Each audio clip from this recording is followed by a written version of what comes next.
하나는 10월 26일 잠실구장에서 진행된 한국 시리즈 1차전에서 이도윤을 선발 유격수로 기용하였다.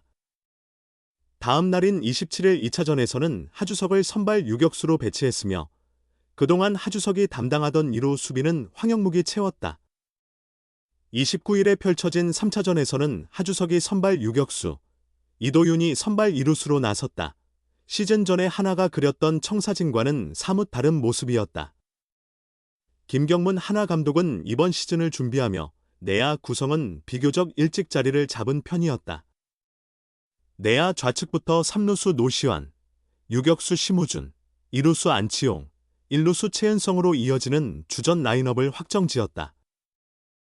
이도윤은 예비 유격수로 준비해 오던 선수였고 FA 계약 시기가 다소 늦어진 하주석은 호주 1차 캠프 명단에도 포함되지 못했던 선수였다. 시즌 전 계획이 예정대로 흘러가지 않았다는 것은 그만큼 하나의 시즌 동안 굴곡이 많았음을 의미하며 예상치 못한 변수가 크게 작용했음을 보여준다. 확실한 자원으로 기대했던 FA 영입 선수들의 부진이 특히 아쉬웠던 한 해였다. 이들의 부진에도 불구하고 정규 시즌 2위를 기록하며 공백이 크지 않아 보였을 뿐 되돌아보면 이들의 기대에 미치지 못한 활약이 한국 시리즈 직행이라는 값진 성과를 얻는 데 영향을 미쳤다. 최근 3년간 FA 시장에서 막대한 자금을 투입하며 전력 강화에 적극적으로 나선 하나다. 최은성 6년 90억 원을 시작으로 안치용 2년 72억 원, 류현진 8년 170억 원, 심우준 4년 50억 원, 엄상백 4년 78억 원에 이르기까지 50억 원 이상의 외부 FA만 총 5명을 맞이했다. K리그 역사상 이처럼 짧은 기간에 이 정도 규모의 자본을 시장에 투입한 사례는 찾기 어려웠다. 이를 통해 한화의 우승에 대한 의지가 얼마나 확고했는지를 알 수 있다. 하지만 실제로 경기를 시작하자 심우준, 엄상백, 안치홍 모두 좋지 않은 모습이었다. 부진도 일정 수준을 넘지 않는다면 예상할 수 있었겠지만 이번에는 예측이 불가능한 수준의 차이를 보였다. 하나는 시즌 동안 그들을 끌어올리려 애썼지만 모든 방법이 효과가 없었다. 그리고 그 부진은 포스트 시즌에서의 활약까지 줄어들며 팀에 큰 타격을 주었다. 하나에서 보낸 첫 해인 지난해 128경기에서 타율 0.300을 기록했던 안치홍은 이번 시즌 내내 타격이 나오지 않으며 66경기에서 타율 0.172에 머물렀다. 오히려 놀라울 정도의 수치였다. 선발 로테이션의 한 축으로 10승을 기대받았던 엄상백은 이번 시즌 28경기 83분의 2이닝을 소화하며 2승 7패 1홀드, 평균 자책점 6.58이라는 커리어 최악의 성적을 남겼다. 심우준 또한 전반기에 타격이 크게 침체됐으며 시즌 94경기 타율 0.231, 오페스 0.587에 그치는 기대보다 낮은 성적을 기록했다.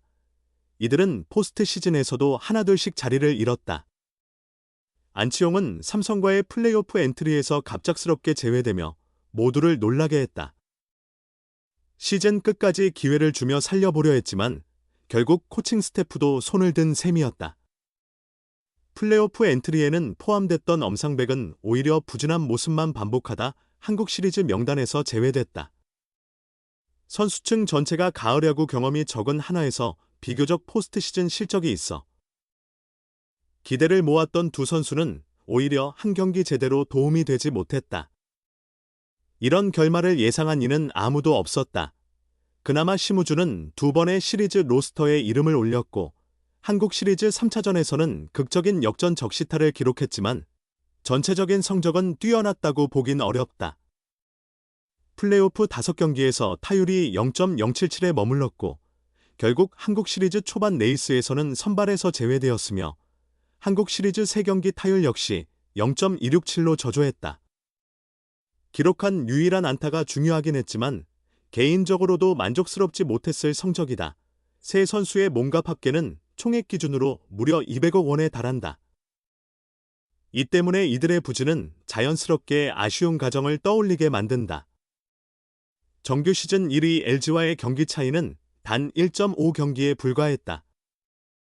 시즌 내내 치열하게 1위를 다퉜지만 결국 한 끗 차이로 뒤처졌다.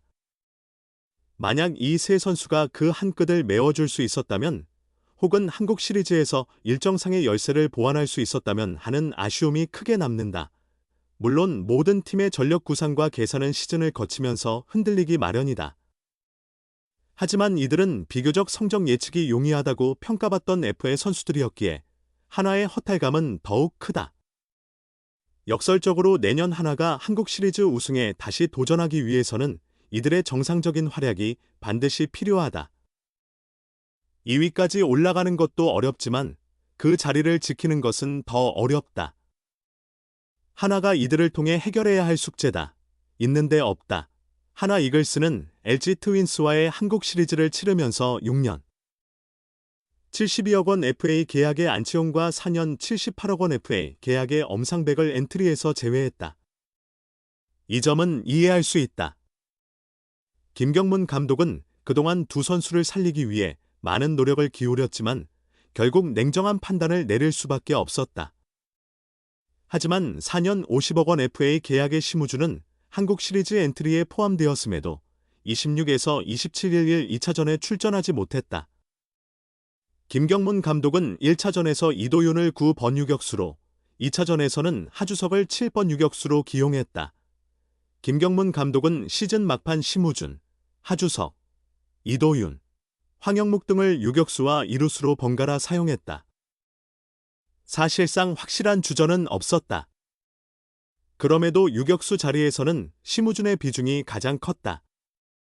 공격력은 몸값에 비해 부족하지만 팀 내에서 유격수 수비가 가장 안정적인 선수라는 점은 명백하다.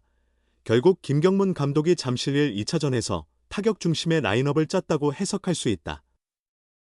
시즌 말 타격감이 가장 뜨거웠던 하주석을 2차전 유격수로 배치하고 황영묵을 리드오프로 기용한 것이 대표적이다. 김경문 감독은 두 차례 출루한 황영묵의 앞으로의 활약 가능성도 암시했다. 흥미로운 점은 이런 결정이 흔치 않다는 사실이다. 국내에서 가장 넓은 잠실구장에서는 특히 포스트 시즌에선 수비 중심의 라인업을 구성하는 것이 통상적인 전략으로 여겨진다. 고액 FA 계약 선수, 그것도 수비력이 뛰어난 유격수를 한국 시리즈 1, 2차전에서 단 1초도 기용하지 않은 것은 분명 일반적이지 않다. 심우준은 삼성 라이온즈와의 플레이오프에서 1, 2, 4, 5차전에 유격수로 선발 출전했다. 그럼에도 하나는 1, 2차전 모두 LG에 패하며 사실상 벼랑 끝에 몰렸다. 이제부터는 공격력이 핵심이 된다. 김경문 감독의 3, 4차전 중앙내야 구성에도 시선이 집중된다. 홈구장인 대전은 잠실보다 타격 환경이 좁아 공격적인 선택이 가능하다. 다만 선발 투수가 원투펀치인 코디 폰세와 라이언 와이스인 점을 고려해 적은 실점에 방점을 둔다면 3, 4차전에서 심우준을 전격적으로 기용할 수도 있다. 어쨌든 하나는 안치홍, 심우준까지 2년 연속 중앙 내야수를 FA로 영입했지만 결과적으로 오주환 신민재가 단단히 지키는 LG 중앙 내야보다 공수에서 안정감이 부족한 약점을 드러냈다. 물론 감독의 결정은 존중받아야 하지만 한국 시리즈에 진출할 수준의 강팀이 중앙 내야 구성에 계속 변화를 주는 것은 흔한 일은 아니다. 오늘 이야기는 여기까지입니다. 끝까지 함께해 주셔서 진심으로 감사드립니다. 앞으로도 많은 관심과 응원 부탁드리며 저는 다음 시간에 다시 인사드리겠습니다. 감사합니다.